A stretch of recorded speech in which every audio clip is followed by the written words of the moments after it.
أعوذ بالله السميع العليم من الشيطان الرجيم من همزه ونفخه ونفثه بسم الله الرحمن الرحيم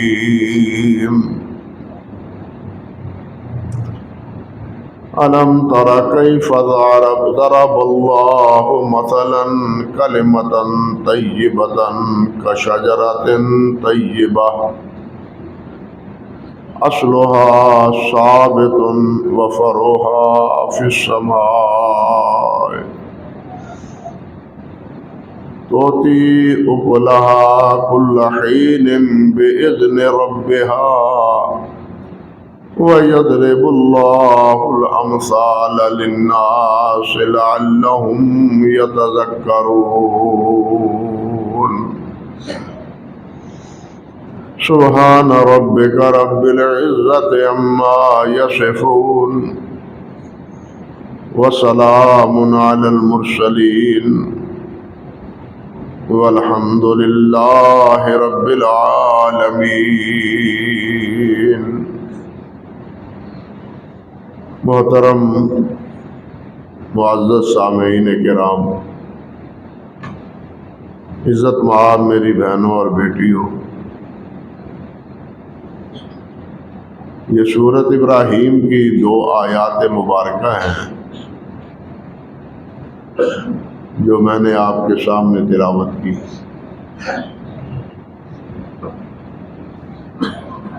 ان آیات میں اللہ سبحانہ و تعالی نے کلمہ طیبہ کی مثال شجرہ طیبہ سے دی۔ یہ کلمے کی مثال یوں سمجھو جس طرح ایک پاکیزہ، ایک بہت ہی اچھا درخت، اصلھا ثابت، جس کی جڑیں بڑی ہی مضبوط اور گہری ہیں، وفرعھا فی السماء، اور اس کی شاخیں آسمان تک بلند ہیں۔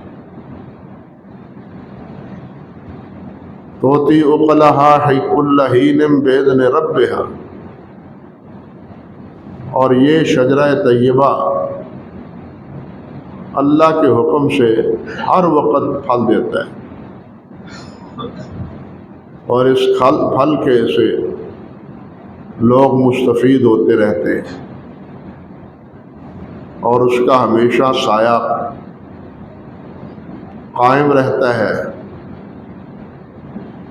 اور اس کے سائے کو اپنے لیے غنیمت سمجھتے ہیں۔ اللہ سبحانہ و تعالیٰ نے ارشاد فرمایا ہے وَيَضْرِبُ اللَّهُ الْأَمْثَالَ لِلنَّاسِ لَعَلَّهُمْ يَتَذَكَّرُونَ، کہ اللہ سبحانہ و تعالیٰ نے یہ مثال بیان کی ہے تاکہ وہ نصیحت پڑھیں، سبق حاصل کریں، نصیحت حاصل کریں۔ کلمہ طیبہ کی مثال شجرہ طیبہ سے۔ کلمہ طیبہ سے مراد آپ جانتے ہیں وہی ہے کلمہ جو ہم پڑھتے ہیں، لا الہ الا اللہ محمد رسول اللہ، اشہد ان لا الہ الا اللہ وحدہ لا شریک لہ واشہد ان محمدا عبدہ ورسولہ۔ یہ کلمہ طیبہ بھی ہے، اس کو کلمہ شہادت بھی کہتے ہیں۔ کلمہ شہادت میں کچھ الفاظ زائد ہیں اور وہ بطور شہادت کے، اور یہ شہادت بھی اس لیے کہ اللہ کی توحید کی شہادت خود اللہ نے دی ہے، اللہ کے انبیاء نے دی ہے، اللہ کے فرشتوں نے دی ہے، اور اللہ کے نیک بندوں نے دی، اور اسی شہادت میں ہم اپنی شہادت ملاتے ہیں۔ کہ بار الہ جس طرح فرشتے یہ گواہی دیتے ہیں، انبیاء گواہی دیتے ہیں، صالحین گواہی دیتے ہیں، ہم بھی اسی طرح گواہی دیتے ہیں کہ تیرے علاوہ کوئی معبود نہیں، اور تیرے حبیب محمد صلی اللہ علیہ وسلم تیرے بندے ہیں اور تیرے رسول ہیں۔ یہ ہے کلمہ شہادت اور یہ ہے کلمہ طیبہ۔ حدیث میں آتا ہے صحیح بخاری میں، حضرت عبداللہ ابن عمر رضی اللہ تعالی عنہ فرماتے ہیں کہ نبی کریم صلی اللہ علیہ وسلم تشریف فرما تھے، اور دوسری روایات میں یہ بھی ہے کہ وہاں 10 صحابہ کرام بھی موجود ہیں، جن میں حضرت ابوبکر صدیق، حضرت عمر فاروق، حضرت ابو ہریرہ، حضرت انس بن مالک، یہ رضی اللہ تعالی عنہم اجمعین وہاں نبی علیہ السلام کی خدمت اقدس میں حاضر ہیں۔ نبی علیہ السلام نے سب کو مخاطب کر کے فرمایا کہ ان من الشجرۃ شجرۃ لا يسقط ورقها وانما مثل المؤمن فحدثوني ما هي۔ فرمایا کہ درختوں میں سے ایک درخت ہے کہ جس کے ورقے نہیں گرتے، پتے نہیں جھڑتے، اس پہ خزاں نہیں آتی، ہمیشہ سدا بہار رہتے ہیں۔ وَإِنَّ مَثَلَ مومن مسلم، اور اس کی مثال اس درخت کی مسلمان کی، مومن کی مثال ہے۔ فحدثونی ما ہی، مجھے بتلاؤ وہ کون سا درخت۔ نبی علیہ السلام بسا اوقات آج بھی اساتذہ اپنے کلاس میں طالب علموں کو ہوشیار کرنے کے لیے اور ان کی ذہانت کی خبر لینے کے لیے بسا اوقات سوال داغ دیتے، اچھا بھئی یہ جواب دو، اس سوال کا حل کرو، تاکہ طالب علموں میں ایک تفتیش کی اور تحقیق کی خوب پیدا ہو۔ تو نبی علیہ السلام نے بھی یہی طریقہ اختیار کیا اور فرمایا فحدثونی ما ہے، بتلاؤ کہ کون سا درخت۔ عبداللہ بن عمر کہتے ہیں فوقع الناس فی شجر البوادی، جو حاضرین تھے صحابہ کرام وہ جنگل کے درختوں پر غور کر رہے کہ جنگل میں جتنے درخت ہیں ان میں سے کون سا ایسا درخت ہو سکتا۔ قال عبداللہ فوقع نفسی انہا نخلا، میرے دل میں یہ آیا کہ یہ کھجور۔ عبداللہ بن عمر فرماتے ہیں رضی اللہ تعالیٰ عنہما کہ یہ میرے دل میں آئی یہ بات کہ یہ کھجور کا درخت ہو سکتا ہے۔ فاستحییت، لیکن میں نے حیاش کی، شرم کی کہ یہاں تو ابو بکر بیٹھے ہیں، عمر بیٹھے ہیں، ابو ہریرہ جیسے بیٹھے ہیں، اکابر صحابہ بیٹھے ہیں، تو میں ان کی موجودگی میں کیسے بات کروں۔ یہ بھی ایک ادب ہے۔ آج تو سوال کرنے والا سوال کرتا ہے اور مقتدی امام یا خطیب یا مفتی اس کے سوال سے پہلے مقتدی خود جواب دے دیتے ہیں۔ ہمارا حال یہ ہے، لیکن وہاں دیکھیے عبداللہ بن عمر رضی اللہ تعالی عنہ خاموش بیٹھے اور فرماتے ہیں کہ مجھے حیا آئی کہ میں یہ کیسے کہوں، یہاں بڑے بڑے اکابر صحابہ موجود ہیں، میں یہ کیوں بولوں۔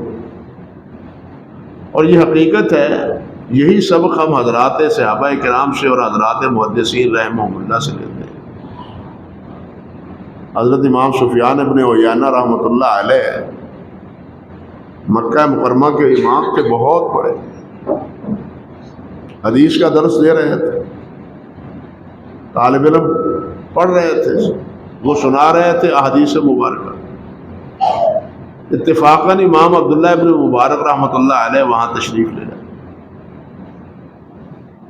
تو حضرت سفیان بن عیینہ رحمۃ اللہ علیہ خاموش ہو گئے۔ بیٹھے رہے اور طالب علموں نے، شاگردوں نے تقاضا کیا کہ استاد جی کو حدیث بیان کریں، تو انہوں نے کیا جواب دیا کہ ہمیں سبق دیا گیا ہے کہ اکابر کی موجودگی میں نہ بولا کرو۔ یہ سفیان بن عیینہ حالانکہ وہ ہیں جن کے بارے میں امام شافعی نے فرمایا کہ اگر مکہ مکرمہ میں سفیان بن عیینہ نہ ہوتے اور مدینہ طیبہ میں امام مالک نہ ہوتے تو حجاز سے سرزمین عرب سے دین اٹھ جاتا۔ سفیان بن عیینہ اتنے بڑے عالم، امام بخاری رحمۃ اللہ علیہ کے دادا استاد ہیں۔ تو یہ ادب تھا حضرات محدثین رحمہ اللہ کا، اساتذہ کا۔ امام ابن خزیمہ رحمۃ اللہ علیہ کے استاد ہے، نام اس وقت ذہن میں نہیں، وہ فوت ہو گئے، انتقال فرما گئے، چارپائی پہ لٹایا ہوا ہے اور قبر کے دانے پر رکھا ہوا ہے تاکہ ان کی تدفین کی جائے۔ اسی حالت میں کسی نے امام ابن خزیمہ رحمۃ اللہ علیہ سے سوال کر لیا کہ حضور یہ مسئلہ ہے، اس کا جواب دیجیے۔ فرمانے لگے خاموش، جب تک یہ استاد کا لاشا نظر آتا ہے میں بول نہیں سکتا۔ اندازہ کیجیے، یہ ادب ہم نے ان سے سیکھا ہے اور سکھایا انہوں نے، لیکن آج ہم کتنے بے ادب ہیں، بولتے ہی چلے جاتے ہیں، نہ دیکھتے ہیں بڑا موجود ہے، نہ دیکھتے ہیں استاد موجود ہے۔ انا للہ و انا الیہ راجعون، بے ادبی کا بالکل کہنا چاہیے کہ کباڑا ہوا ہے۔ حالانکہ حافظ ابن قیم رحمۃ اللہ علیہ نے مدارج السالکین نے ایک جملہ بولا ہے، یہ میرا موضوع نہیں ہے لیکن بات آئی ہے تو میں عرض کر دیتا ہوں۔ وہ فرماتے ہیں الدین کلہ ادب، دین سارے کا سارا ادب ہے۔ اگر انسان مؤدب نہیں ہے، تادیب نہیں ہے، ادب نہیں ہے اس میں، تو گویا کہ اس میں دین بھی نہیں ہے۔ اس لیے بڑوں کا ادب حدیث میں بھی آتا ہے نا، من لم یوقر کبیرنا ولا لم یرم صغیرنا فلیس منا، جو چھوٹوں پہ شفقت نہیں کرتا اور بڑوں کا ادب نہیں کرتا وہ ہمارا نہیں ہے۔ ہمارے کا کیا مطلب؟ یہ ہمارا طریقہ نہیں، ہمارا یہ علم نہیں ہے۔ ہمارا علم یہ ہے کہ بڑوں کا ادب کرو، ہمارا سبق یہ ہے کہ چھوٹوں پر شفقت کرو۔ یہ ہے اللہ کے رسول کی تعلیم صلی اللہ علیہ وسلم، اور یہی تعلیم، اسی تعلیم کو اپنایا ہے حضرات صحابہ کرام نے اور حضرات محدثین رحمہم اللہ نے۔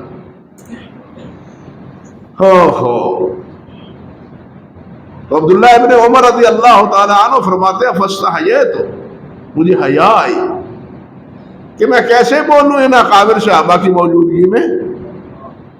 ثم قالوا حدثنا ما ہے یا رسول اللہ، پھر صحابہ کرام رضوان اللہ علیہ مجمعین نے عرض کیا حضور آپ ہی بتلائیں کہ وہ کون سا درخت، نہ سمجھ پائے۔ فقال ہی النخلہ، آپ نے فرمایا یہ کھجور ہے۔ گویا کہ کلمہ طیبہ اور یہاں جو شجرہ طیبہ ہے اس کو نبی علیہ السلام نے کھجور قرار دیا، کھجور کا درخت۔ صحیح ابن حبان کے الفاظ ہیں کہ نبی علیہ السلام نے فرمایا من یخبرنی من شجرۃ مثل المؤمن، تم میں سے کون مجھے بتلاتا ہے کہ ایک درخت ایسا ہے جس کی مثال مومن کی، مومن جیسی اس کی مثال ہے۔ اللہ اکبر، اصلها ثابت وفرعها فی السماء، وہی بات جو اس آیت میں آتی ہے اللہ ذوالجلال نے بیان فرمائی کہ وہ درخت بڑا گہرا ہے، اس کی جڑیں نیچی ہوتی ہیں لیکن سر بلند ہوتا ہے۔ وفرعها فی السماء، بتلاؤ کون سا ہے؟ صحابہ نہ سمجھ سکے تو نبی علیہ السلام نے ارشاد فرمایا کہ یہ کھجور ایک واحد درخت ہے جو سدا بہار ہے، اور جس کا ہمیشہ پھل کھایا جاتا ہے پورا سال بغیر تلاجوں کے. دوسرے درختوں کے پھل برف خانوں میں سرد خانوں میں رکھ کے سنبھال کے استعمال کیے جاتے ہیں، جن کا ذائقہ بھی بالآخر بدل جاتا ہے. لیکن اس کا نہ ذائقہ بدلتا ہے اور نہ اس کو سرد خانوں میں رکھنے کی ضرورت پیش آتی. ویسے ہی سنبھال کے رکھ لو، سارا سال کھانے کے قابل رہتا ہے. اور اس کی جڑیں بھی مضبوط ہیں، اس کا تنا بھی کام کا ہے. حتیٰ کہ اس کا ایک گھابا ہوتا ہے جس کو گھابا بولتے ہیں، عربی میں جوار بھی بولتے ہیں، قلب الحجر بھی کہتے ہیں، قلب النخلہ بھی کہتے ہیں. یہ جہاں سے کھجور اوپر نکلتی ہے نا، اس نکلنے والے سرے کو نیچے سے گہرائی سے کاٹتے ہیں اور اس کا ذائقہ دودھ کی طرح، اور یہ آپ کا کیا ہے بادام، کھجور دودھ اور بادام کا جس طرح ایک مکس ہوتا ہے، اس کھابے کا یہ ذائقہ ہے. بحرین میں میں نے کھایا ہے، وہ ایک دوست نے کھلایا تھا، اور وہ پیٹ کے لیے ایسے ہے کہ جیسے چمڑے کو آپ پانی کے ساتھ دھو کے بالکل صاف کر دیتے ہیں، اسی طرح وہ معدے کو بالکل صاف اور شفاف کر دیتا ہے وہ گھابا.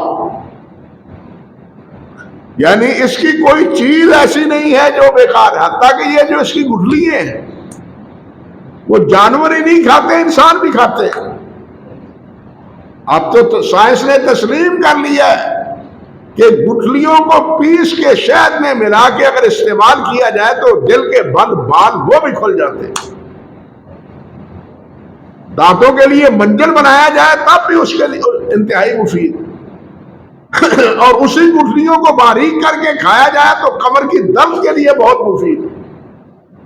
یعنی نہ اس کی گٹھلیاں بیکار ہیں، نہ اس کا کھجور بیکار ہے، نہ اس کا کوئی رزق بیکار ہے. ہر چیز اس کی کامیاب ہے. پتے بھی کام دیتے ہیں، تنے بھی کام دیتے ہیں، جڑیں بھی کام دیتی ہیں، پھل بھی کام دیتے ہیں. اور اس کو نبی علیہ السلام نے شجرہ طیبہ سے تعبیر کیا اور شجرہ طیبہ کو مومن کی مثال دی کہ جس طرح شجرہ طیبہ مضبوط درخت، اس کے نیچے انسان آرام پاتا ہے، سکون حاصل کرتا ہے. مسافر اس میں سستانے کے لیے کچھ گھڑی ٹھہر جاتا ہے، پھر اپنے سفر پر روانہ ہو جاتا ہے. یارو آج بھی ہم اپنے اکابر کی باتیں کرتے ہیں جب، تو یہ مثال دیتے ہیں، بھائی وہ تو ہمارے لیے شجر سایہ دار تھا جو نہ رہا. آج بھی ہم کہتے ہیں کہ وہ تو مثل شجر سایہ دار تھا جو اب نہ رہا. یہی مثال اللہ سبحانہ و تعالی نے کلمہ طیبہ کی دی ہے، اور اس کی مثال کی وضاحت نبی کریم حضرت محمد رسول اللہ صلی اللہ علیہ وسلم نے دی. اب ذرا اگلی بات سنیے. شجر یا درخت، حضرت عیسیٰ علیہ السلام فرماتے ہیں، اور آج بھی متی میں ان کا یہ بیان موجود ہے، فرماتے ہیں درخت اپنے پھل سے پہچانا جاتا ہے. لفظ ہے ان کے حضرت عیسیٰ علیہ السلام، یا تو درخت کو بھی اچھا کہو اور اس کے پھل کو بھی اچھا کہو، درخت کو برا کہو اور اس کے پھل کو بھی برا کہو، کیونکہ درخت پھل ہی سے پہچانا جاتا ہے. درخت پھل سے پہچانا جاتا ہے. یہ درخت کیسا پھل دیتا ہے؟ یہ آم میٹھے دیتا ہے یا کھٹے دیتا ہے؟ یہ درخت، اس کے پھل کا ذائقہ کیا ہے؟ درخت کے پھل سے درخت کی اہمیت کا اندازہ ہوتا ہے. اگر درخت کا پھل درست ہے تو پھر درخت درست ہے، اگر درخت کا پھل ہی درست نہیں ہے تو ذمہ دار کبھی اس کو رکھنے کے لیے تیار نہیں ہے، اس کو اکھاڑ کے باہر پھینک دیتا ہے، یہ تو کسی کام کا نہیں، ذمہ دار اس کو باقی نہیں رکھتا، ختم کر دیتا ہے۔ اور میرے بھائی بالکل اسی طرح نبی مکرم صلی اللہ علیہ وسلم نے کلمہ طیبہ کے تحت صحابہ کرام رضوان اللہ علیہ مجمعین کا یہ باغ سجایا ہے، اور ہر پودے کی، ہر شخصیت کی علیحدہ علیحدہ خوشبو، علیحدہ علیحدہ رنگ، علیحدہ علیحدہ فائدہ، علیحدہ علیحدہ نفع ہے، ہر صحابہ کا مزاج علیحدہ علیحدہ، اور حسب توفیق اور حسب مزاج انہوں نے سید الاولین والآخرین صلی اللہ علیہ وسلم سے اس فائدہ حاصل کیا، ان سے مستفید ہوئے۔ کسی نے جہاد کو لیا، کسی نے علم کو لیا، کسی نے زہد کو لیا، کسی نے انفاق فی سبیل اللہ کو لیا۔ یہ ساری عادات اور یہ سارے خصائل جو صحابہ کرام رضوان اللہ علیہ مجمعین میں ہم تاریخ میں پڑھتے ہیں، ان تمام خصائل کا مجموعہ سید الاولین والآخرین حضرت محمد رسول اللہ صلی اللہ علیہ وسلم۔ ورنہ پہلے وہ کیا تھے؟ پہلے وہ کیا تھے؟ بعد میں کیا بنے؟ پہلے ان کا عمل و کردار کیا تھا؟ بعد میں ان میں یہ تبدیلی کیسے آئی؟ اسی بیج بونے والے اور اسی پروان چڑھانے والے اور اسی پانی دینے والے اور اسی نگرانی کرنے والے کی نگرانی کی بدولت پر صحابہ کرام رضوان اللہ علیہ مجمعین اس طرح باب عروج تک پہنچے۔ اور یہ بات ایک جگہ نہیں، دوسری جگہ بھی اللہ ذو الجلال نے یہ فرمائی ہے بات۔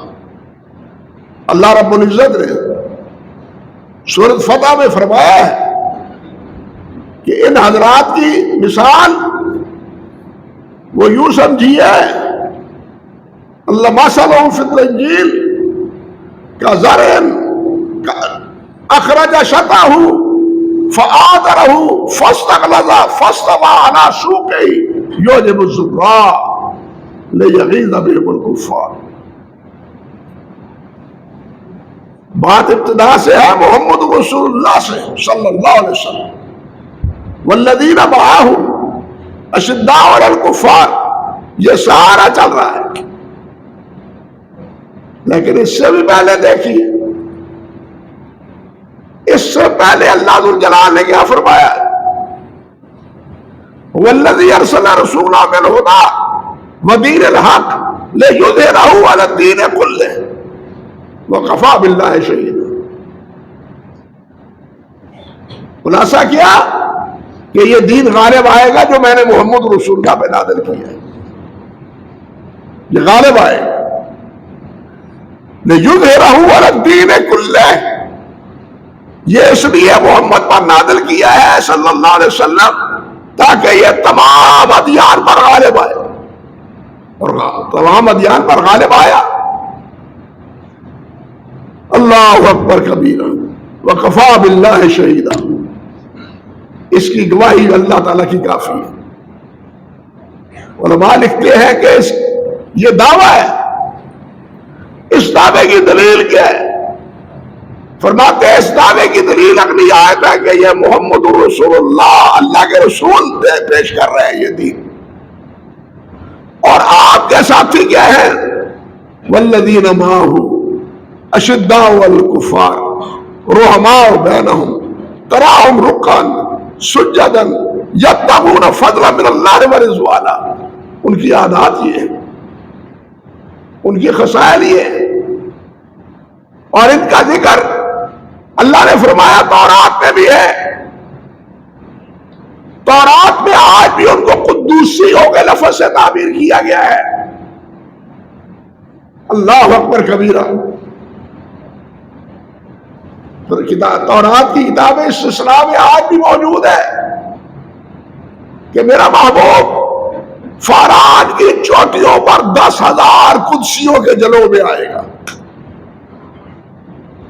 فتح مکہ کے موقع پر فران کی چوٹیاں یہی پہاڑ کی چوٹیاں اور نبی علیہ السلام کے ہمراہ صحابہ کرام کا لشکر 10,000 کی تعداد میں تھا فتح مکہ کے وقت. جب یہ پیشین گوئی حرف بحرف نبی کریم صلی اللہ علیہ وسلم پر صادق آئی تو تورات کے ماننے والوں کو فکر پڑ گئی. انہوں نے 10,000 کی بجائے ہزاروں کر دی, لفظ ہی بدل دیے تاکہ اس کا پورا مصداق صحابہ کرام رضوان اللہ علیہ مجمعین اور نبی کریم صلی اللہ علیہ وسلم نہ بنے. لیکن ان کے بدلنے سے کیا ہوتا ہے؟ 10,000 کے نسخے غائب تو نہیں ہو گئے, دنیا میں اب بھی موجود ہیں.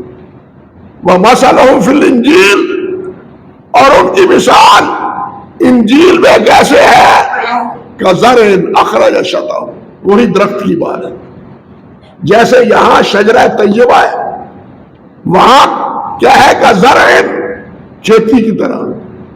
أَخْرَجَ شَطْأَهُ, اس کی کوپل نکلی بڑی کمزور سی.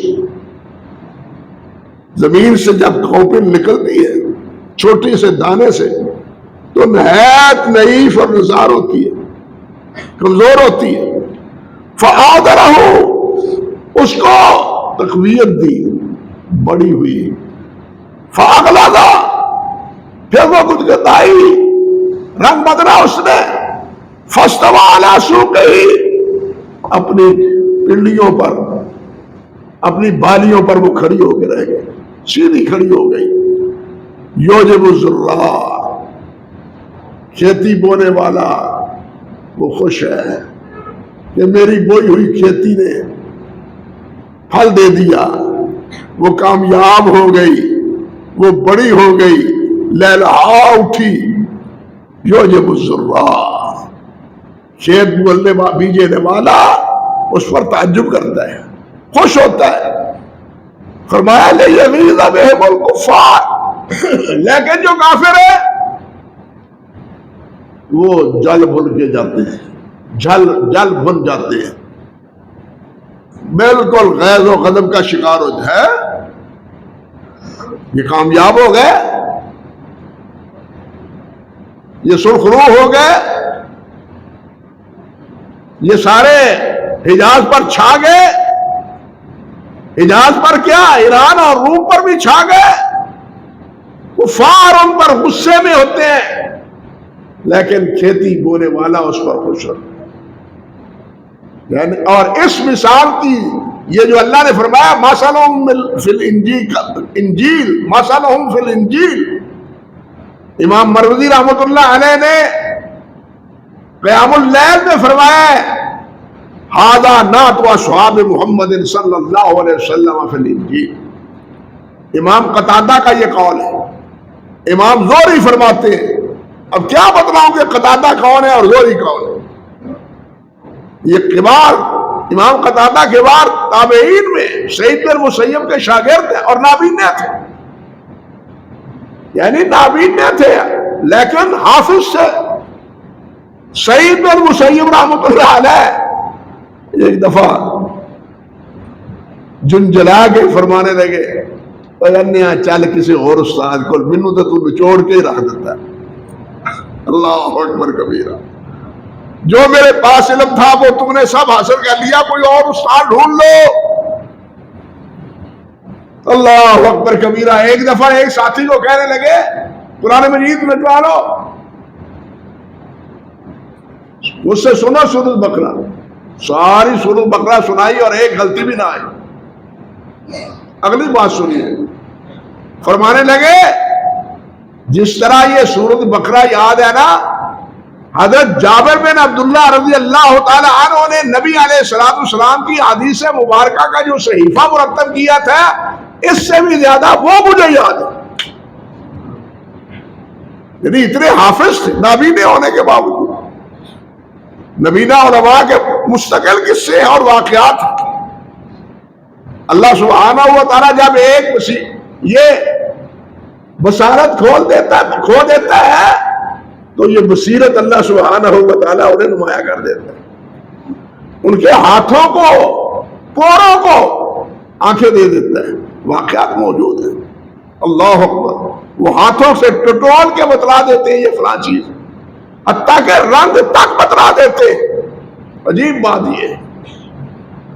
تو خیر، یہ بات امام قتادہ نے اور امام زہری نے فرمائی کہ یہ مثال انجیل میں بیان ہوئی ہے صحابہ کرام کے بارے میں، اور انجیل کے الفاظ آج بھی ہیں، متی میں بھی اور مرقس میں بھی الفاظ ہیں۔ آسمان کی بادشاہی اس رائی کے دانے کی مانند ہے جسے کسی آدمی نے لے کر اپنے کھیت میں بویا ہو۔ وہ سب بیجوں سے چھوٹا تو تھا، مگر جب بڑھتا ہے تو سب ترکاریوں سے بڑا، اور ایسا ہو جاتا ہے کہ پرندے بھی آ کر اس کی ڈالیوں پر بیٹھ جاتے ہیں، پرندے بھی آ کر اس کی ڈالیوں پر بیٹھتے ہیں۔ اسی طرح صحابہ کرام رضوان اللہ علیہم اجمعین وہ بھی ضعفاء سمجھے جاتے تھے، کمزور سمجھے جاتے تھے، غریب سمجھے جاتے تھے، بلکہ غلاموں نے سب سے پہلے نبی علیہ السلام کو تسلیم کیا۔ ہرقل نے ابو سفیان سے پوچھا، جب نبی علیہ السلام کا نام خط کیا ہے روم کے بادشاہ کے پاس، مجھے بتلاؤ جس کا یہ خط ہے اس کے پیروکار امراء ہیں یا ضعفاء ہیں؟ تو ابو سفیان نے کہا وہ ضعفاء ہیں، وہ کمزور ہیں، وہ غریب ہیں۔ اور غریب سمجھ کے ہی تو یہ نام مراد کہتے تھے یہ چودھری مکے کے، کہ جب ہم آپ کے پاس آیا کریں تو ان کو مجلس میں اٹھا دیا کریں، ہماری توہین ہوتی ہے ان کے ساتھ بیٹھنا۔ یعنی یہ کیفیت تھی صحابہ کرام رضوان اللہ علیہم اجمعین کی۔ لیکن جو اللہ نے اعزاز عطا فرمایا، جو اکرام دیا اللہ سبحانہ و تعالیٰ نے، ان پھلوں کو، ان پھولوں کو، ان پودوں کو، یہ باغ جو نبی علیہ السلام نے بویا تھا وہ ایسا پروان چڑھا کہ ہر پھول کی خوشبو علیحدہ، ہر پھل کا ذائقہ علیحدہ، ہر ایک کا عمل علیحدہ، ہر ایک کے فوائد علیحدہ علیحدہ۔ صحابہ کرام کی تاریخ ان حالات سے بھری پڑی۔ اب دو ہی سوال ہے، بلکہ کہنا چاہیے ایک ہی سوال ہے۔ اگر صحابہ درست نہیں ہے تو پھر بونے والا، درخت بونے والا، اس کے بارے میں پہلے فیصلہ کرو۔ حضرت عیسیٰ یہی تو کہتے ہیں رضی اللہ تعالیٰ عنہ کہ درخت اپنے پھل سے پہچانا جاتا ہے۔ اگر پھل درست نہیں ہے، تم کہتے ہو پھل درست نہیں، ابو بکر درست نہیں، عمر درست نہیں، عثمان درست نہیں، طلحہ زبیر عبد الرحمن درست نہیں، تو پھر اس کا وزن کس پر ہے؟ محمد رسول اللہ پر۔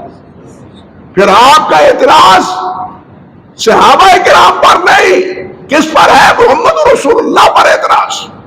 پھر اپنے ایمان کی فکر کرو، پھر اپنے ایمان کی فکر کرو۔ اسی کو تو اللہ ذو الجلال نے فرمایا لِیَغِیظَ بِهِمُ الْکُفَّارَ۔ بیج بونے والا وہ تو خوش ہوتا ہے، وہ تو مسکراتا ہے۔ میں عرض کروں گا انشاءاللہ کہ آپ کیسے مسکرائے تھے۔ اور یہ لِیَغِیظَ بِهِمُ الْکُفَّارَ، جن کے دلوں میں ایمان نہیں ہے وہ جلے بھنے ہیں، وہ غصے میں ہیں، وہ ناراض ہیں کہ ان کو یہ ایسے پاپولر کیوں ہوئے، ایسے نمایاں کیوں ہوئے، ایسے مضبوط کیوں ہوئے۔ جس طرح درخت مضبوط ہوتا ہے یہ مضبوط کس طرح ہوئے؟ یہ جو اللہ نے فرمایا نا مَثَلُ کَلِمَةٍ کَشَجَرَةٍ طَیِّبَةٍ، کہ شجرہ طیبہ کی طرح اصلها ثابت وفرعها فی السماء۔ اس میں ہمارے لیے سبق ہے کہ مومن سے ہمیشہ خیر ملنی چاہیے، مومن سے شر نہیں ملنا چاہیے۔ جس طرح ایک سایہ دار درخت سے آرام ملتا ہے، سکون ملتا ہے، اطمینان حاصل ہوتا ہے، بالکل یہی کیفیت ایک مسلمان اور ایک مومن کی ہونی چاہیے. نبی علیہ السلام نے فرمایا اسی لیے کہ المسلم من سلم المسلمون من لسانہ ویدہ، مسلمان وہ ہے جس کی زبان اور جس کے ہاتھ سے مسلمان محفوظ رہے. نبی علیہ السلام نے ارشاد فرمایا ہے اسی مومن کے بارے میں کہ خیرکم انفعکم للناس، تم میں سے بہتر وہ ہے جو لوگوں کو فائدہ پہنچائے، جو لوگوں کے لیے نفع پہنچائے، لوگوں کے لیے سود مند ہو، ان کو ضرر دینے والا نہ ہو، نقصان پہنچانے والا نہ ہو. ان کا مال، ان کی جان، ان کی عزت، جس طرح وہ اپنی جان مال اور عزت کو محفوظ رکھتا ہے، اسی طرح دوسرے مسلمان بھائی کی بھی مال جان اور عزت کی کو محفوظ رکھے.